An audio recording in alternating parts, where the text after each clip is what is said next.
Tennis Mailbag: How the sport can capitalize on French Open momentum.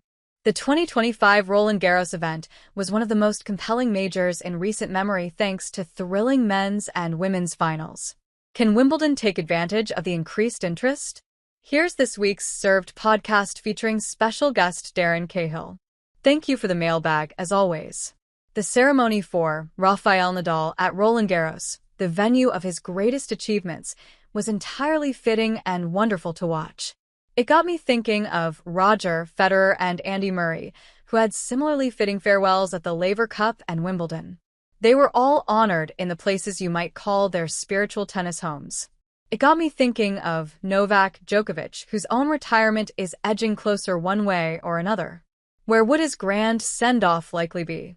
Australia is arguably the place of his greatest triumphs, but it is on another continent, and they also blocked his entry at one point. He deserves every bit the same honor and has won in insane numbers pretty much everywhere.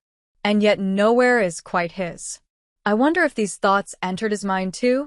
What are your thoughts? Beat London. A great question. To be clear, we should all hope the ceremony is in 2040. It's Djokovic's decision. No one is pushing him out the door. But eventually, he'll retire, and it's fair to speculate how and where. You're quite right to note that while Djokovic saw his greatest and first success in Australia, it's too fraught.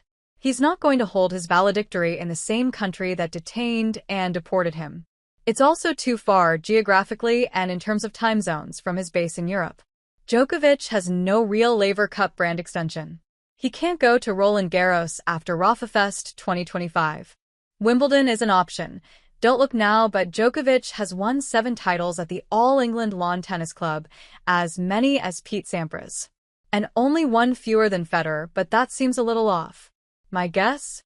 Djokovic being Djokovic, he will do something off the menu, in complete resistance of convention. A mic-drop retirement, courtside with his kids. An elaborate ceremony on Stephen Schwartzman's balcony. A dinner theater song and dance review doubling as a retirement announcement.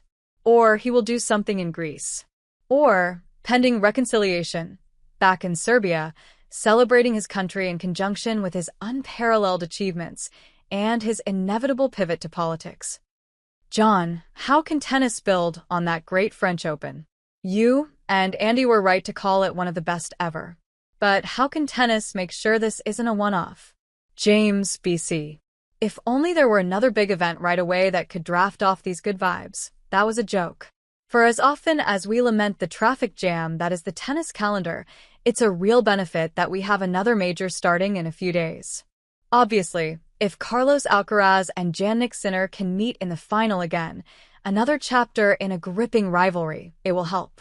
And if Coco Gauff and Aryna Sabalenka have another showdown with the trophy on the court, that would be great, too.